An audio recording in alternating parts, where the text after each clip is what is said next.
help you guys look at the current market in a different way. And not too many people get to come into my office. Either you're a coaching student of mine, or a high-level investor, or a private investor is the only way you would get to come into my office. So this is kind of a treat that Linda was very graciously kind of twisted my arm to do this, and I think it's kind of cool, actually. So first off, let's just kind of jump into a little bit of things. For those of you that don't know me, I do see some familiar faces in the audience as I'm looking out there, but for those of you that don't know me, I'm a full-time real estate investor. I've been investing in real estate for over 9 years full-time. Started out in California, out on the left coast.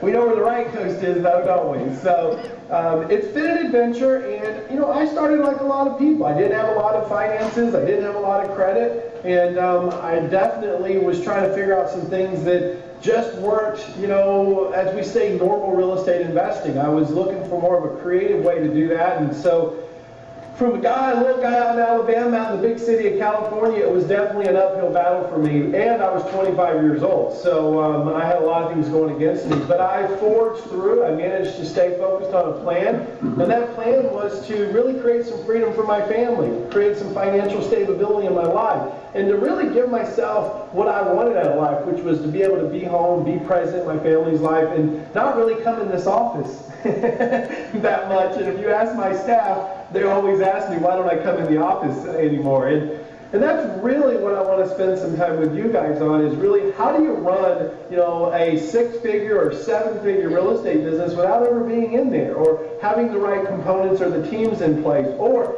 how to leverage and automate that process, just so that you can spend more time, with your family or on vacation. And so those are some things that I hope with our time together, and especially at this trade show, I'm going to be able to spend a lot more time with you guys on this, that you can start to see and understand what that automation and that leveraging looks like. And people say to me all the time, well, Zach, you're a wholesaler. And I say, absolutely I am. I've made a living wholesaling real estate. But let's be very clear on something. What we used to know as wholesaling just isn't working as well anymore. And if I was asked the room right now, how many wholesalers are in the room, I'd probably get a pretty good hands in the air. But if I was also to turn around and ask all of you guys this one question too, how many of you are doing more than 5 deals per month as a wholesaler? Those hands would probably drop significantly. And I understand that. And the reason I understand that is because so many people are teaching wholesaling that they did like 10 to 15 years ago. And the challenge with that is that the market's changed. And as you all know, and you would all agree, the market has changed. Our buyers have changed. Our sellers have changed. Our structure and how we can do deals have changed. There's so many different ways out there right now that we can wholesale. And the sad part is the average investor that wants to be a tier 1 investor, a wholesaler, is only doing one of those strategies, which is find a property at a discount, find a cash buyer, and then wholesale that deal to a cash buyer. Listen, I am not here to repeat something that you can pick up a book out of Barnes & Nobles and read on it. That is not why I'm here. And I'm sure all of you could appreciate that. But what I am here to do is I'm here to kind of walk you through some of my processes, share with you some of the things we do in my business, share with you some of the models that we run in our business, and also show you my deal board. Now the question would be is how many of you would like to see all that, right? So I hope all of you, because that's what I want to share with you. So here's what I'd like to do. I'd like to share with you some of the secrets that I go through in my business on how, as Linda put so graciously, how we turn tricks into treats in the real estate market when most people think the deal can't be done. Also, I want to share some examples of what those deals look like. So how many of you are okay with going over to my whiteboard? Anybody want to see my whiteboard right now? Let me draw some stuff out for you? Yes. A little more enthusiasm, Connecticut. Come on. Yes. Ooh, come on, everybody. Ooh. I need that. By the way, somebody asked me, Zach. Okie dokie. So, I love that. And listen, guys, I'm really apologize for the delay here, but I like the interaction. So what we're going to do now is I'm going to spend a little bit of time on this beautiful whiteboard here, and I'm going to share with you some of those processes. But I need to put a headset on just in case Linda wants to ask me some questions. So, Linda. So this is going to help me answer questions just in case somebody brings them up. But here's what I want to point out to you guys. There's some simple processes to wholesaling that you need to pay attention to. And Linda has shared with you some of the things I'm going to be sharing with you. And that's going to be market segmentation. I want you guys to really understand what market segmentation is all about. So, what I want to do is I want to give you an idea. When we are in the market right now, as a wholesaler, typically what we've been taught as a wholesaler is just make a bunch of offers, or do a bunch of direct mail, or put a newspaper ad, or run a bandit sign, do all these creative real estate, marketing strategies. Well, the problem with that is that you're just going to get inventory in from all over. And that inventory may not be the right inventory for you as a wholesaler, because we have to really pin down what we know as zip code data. And inside that zip code data, we can start to drill down. So for instance, now I'm not the best drawer in the world, so don't judge me by my picture.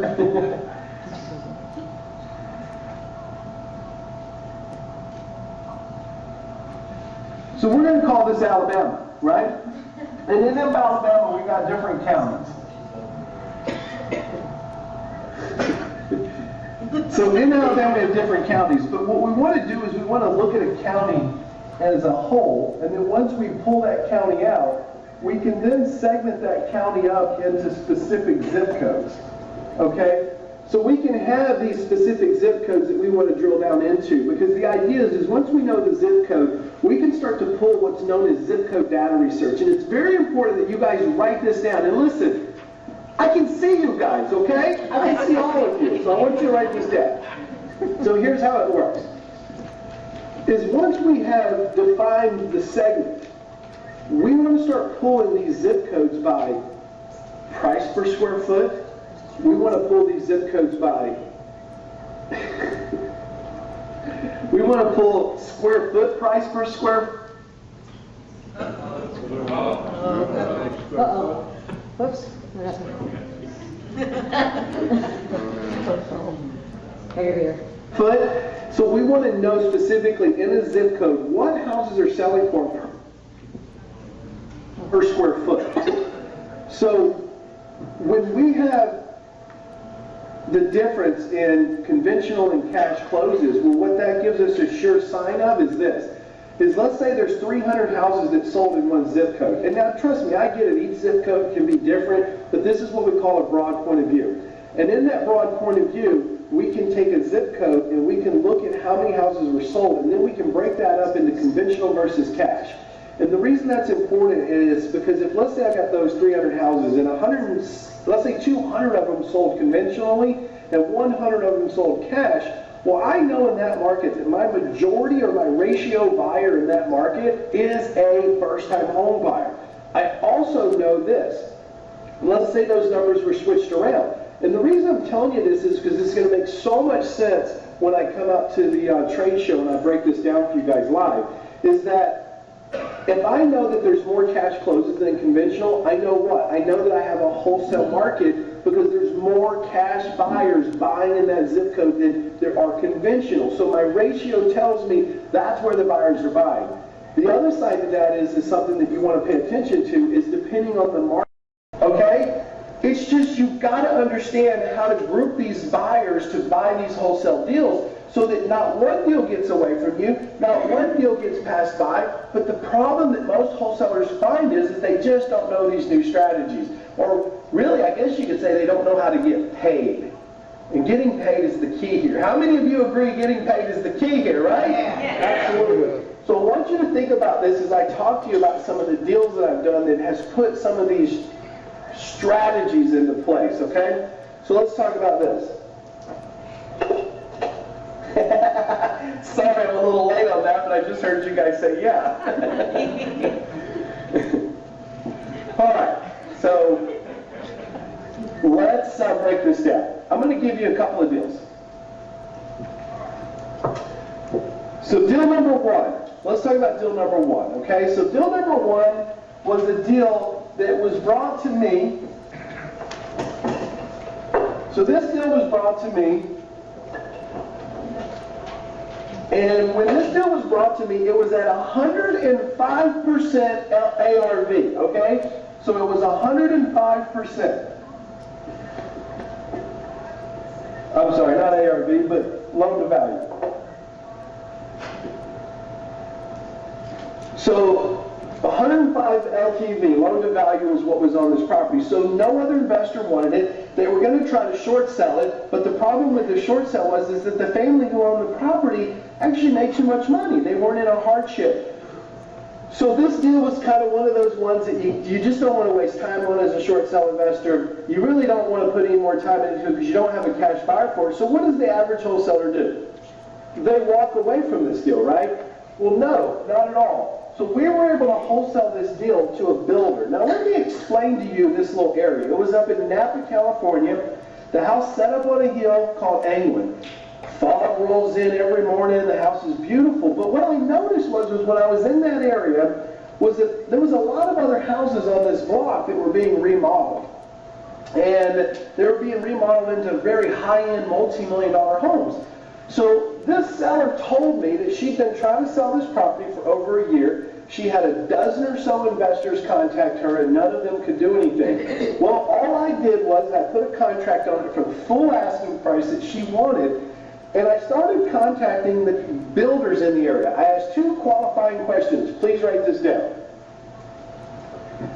Number 1 was, I said, do you build on contract base, or do you build for the purpose of resale for your own business?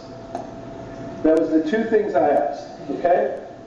Those 2 things led me to acquire a builder who was not building on contract, who would step in and take this property, and then he was going to come in, remodel this house, and resell it. Now, on that deal alone, the builder met me out on that property. I signed a deal with that builder for $200,000 assignment fee. Yes, you heard me right. It was $1 million property. I asked for $1.2 million, and the builder said to me, you need a check right now for it. I realized I didn't ask enough for the property, right?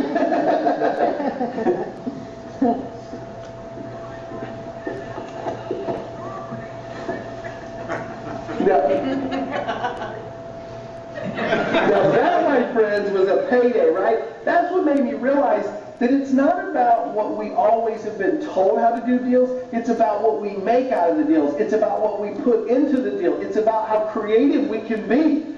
That's what it's about. It's about figuring out a way to put that deal together.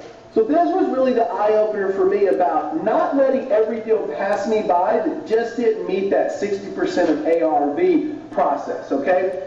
So then my next deal that I did that will help you guys understand a little bit more was a deal that I was able to do. The deal was actually at an 80% loan to value. Okay, so it was an 80% deal. And this deal was very creative because here's the beauty of this deal. It wasn't heavily discounted, right? Because my cash buyers didn't want the deal. So I exposed it to all my cash buyers. None of them wanted this deal. But what it had was one thing going for it. It produced cash flow. It just didn't have the 50, 60, or even 70%, discounted rate. Well, I realized something very quickly. This was when my bell started turning, and I realized that there is a specific buyer out there, and it's a non-owner occupied buyer. Please write this down. Listsource.com. Please write that down because we can pull all the non-owner occupied buyers we want who are paying for properties based on a finance purpose. So they're going in, they're pulling a loan, they're buying these properties, and then what they're doing is they're getting them for cash flow. They're leveraging the financial institution. So with this deal, I had no cash buyer. I had no cash buyer on this deal. The beauty, I had no cash buyer, but also I had no discount, right? So I didn't really have a discount to meet the cash buyer's need, right? I was only at an 80%, but it produced cash flow. It produced almost $400 $400 per month it produced, okay? Even at that price. So I knew I could put an assignment fee on that deal. And the beauty of this was is every other wholesaler walked away from this deal because they could not put a cash buyer on this deal. Well, when the lady came back to me, I said, well, let me put this deal together. Now, pay attention when I tell you this. I want you to write this down. At the trade show, I'm going to be talking to you about what's called a DOF form, okay? Write that down, a DOF form. Because the DOF form is our whole secret to this entire process. I mean, imagine this. Imagine that you could be doing deals every day that are 80, 90, 95% value, and you could be working with finance buyers and still get a wholesale fee and get paid out of escrow. How many of you are okay with that one, right? I'm absolutely. That's what changed my entire business. I became a force to be reckoned with in my marketplace because of that exact process. And that's the same process I want to share with you at the trade show. Because on this deal, I made a $10,000 assignment fee. So let's think about that. Is the $10,000 assignment fee a lot of money? Well, obviously, it doesn't compare to the $200,000 one I made. But what you need to think about is it was $10,000 I didn't have. It was $10,000 that no other wholesaler could figure out how to do. It was $10,000 that was created all because of one process that I figured out. Talk about turning trash into treasure or turning tricks into sweet candy. This is it right here, my friends. And then I'm going to share a third one with you here, okay?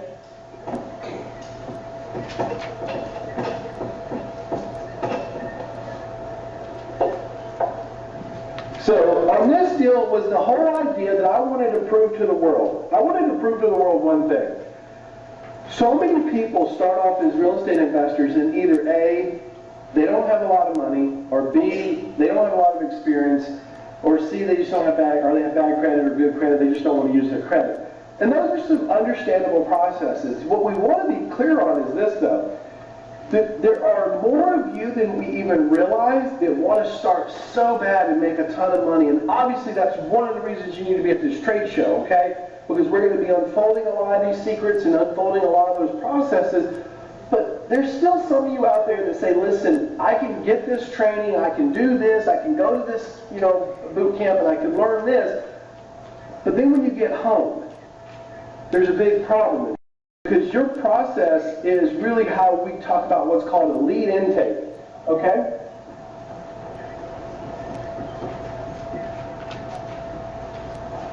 We have a lead intake. Every business needs a lead intake process. And this lead intake process is so important for you and your business because we have really 4 stages in a lead intake process that we're going to talk about. And one is obviously the communication stage. So write that down.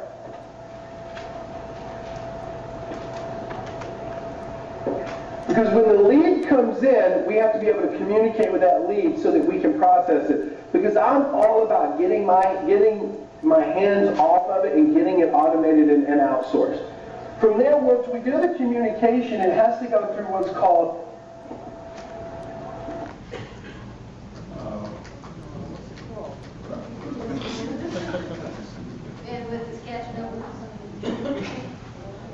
an analysis stage. Okay? Obviously, we're all about negotiating, right? That's where the money's made inside the negotiations. But so once we've negotiated that deal, then we can come back and we can convert. So write that down. Communicate, analyze, negotiate, convert. That's the 4 processes that you want to look at every lead intake system. Now, here's what I also want to share with you. This doesn't look like fun to me at all. Okay, because, I know it's part of the process, but I like to do as little of the work as possible, all right? So my process is how do I automate all this? How do I automate to the point to where I can make things happen without me in the business, right? So one of the things that we focus on is really this stage right here. So we focus on the whole analysis stage and negotiation stage, and we focus on automating that process. And so here's something I want you to think about. What if we had this giant funnel in your business, right? You have this huge funnel. And in this funnel, all your leads are falling into this funnel. okay? I hope you guys enjoy my artwork up here, okay? Absolutely. But the idea is we want this funnel, we want this automation going on. So at the end of the day, well, the only thing that gets spit out are my deals, okay? That's the only thing I'm worried about, is I want to get the deals. So here's the idea. I'm going to share with you guys the same things that we do in our business on how we automate this lead intake process so it funnels down into a funnel where we're not doing the work and only the deals spit out. So that we're spending time doing one thing and one thing only, and that's selling those deals so that we make money quickly. That's all I want you to think about, is how does this work? The other side of it is how do you automate a lifestyle? I have some free things I'm going to be bringing up there with me, some special bonus prizes, one on the 7 secrets to a successful business, another one is how to create an automated lifestyle. And that's the key here, right? I can sit here and show you everything about this real estate business that you need to know. I've been doing it for full time over 9 years. I've built a very successful company, and I'm very young. I've just figured out some things. 1 was education, 2 was leverage, and 3 was automation. That's what I figured out. So here's something I want you guys to write down too.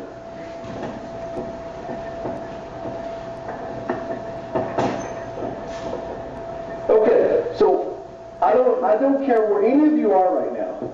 You could be new, you could be doing your first deal, you could be doing your second deal, you could be doing 100 deals. Or you could be the person who's trying to do 10 deals a month. Here's something I want you to very quickly figure out. Systems, process, automation. That's what I want you to pay attention to, okay? See, these 3 things right here is what's going to help you more than anything. The very first thing we've got to figure out is what is the system that we're trying to get our business done in. So meaning, write this down too, it's called a standard operating procedure, SOP, okay?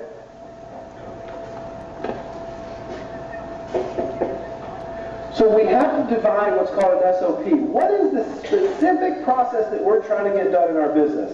Is it our lead intake process? Is it our deal analysis process? Is it our lead to deal conversion?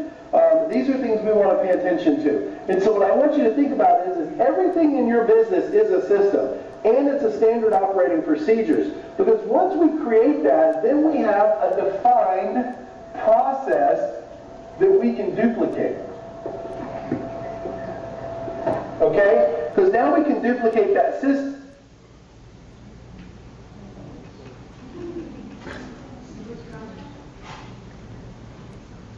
And then once we have that process in place, well then it's all about, how do you automate talking to a seller?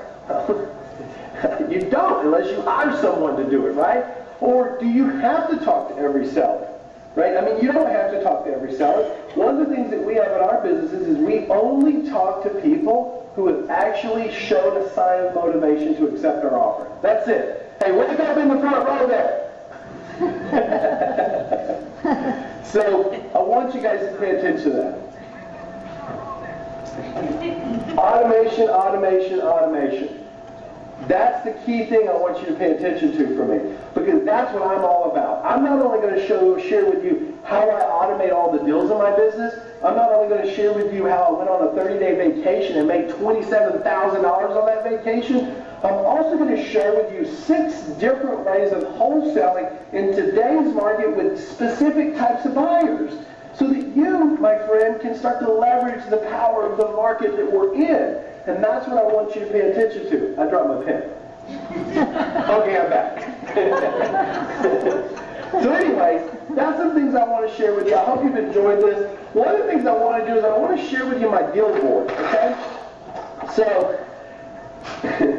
So let's go over here. This is for the month of October. I want you guys to kind of peek into really what we're doing in our business. So let's go over to my deal board. Okay. So, as you can see right here, this is what we call our October deal board, all right? Up here is our map, And so as my junior investor sits in this desk right here, he's in charge of what we put on the board, what our profits are like, what our wholesale fees could be like, how many types of buyers are interested in these deals. But it's all segmented on this map by zip codes. So we know specifically which areas are better for rehabbing, which areas are better for wholesaling, which areas are better for wholesaling to landlord investors, which areas are better for wholesaling to finance buyers, which areas can we control real estate and wholesale the option. But you can see here, I mean, currently we've got 1, 2, 3, 4, 5, 6, 7, 8, 9, 10. We've got 10 deals on the board already. And these are deals that we currently are involved in. And we obviously have more than And that's just 15. That's just 15. this because we work with students. I think my student advisor right now has some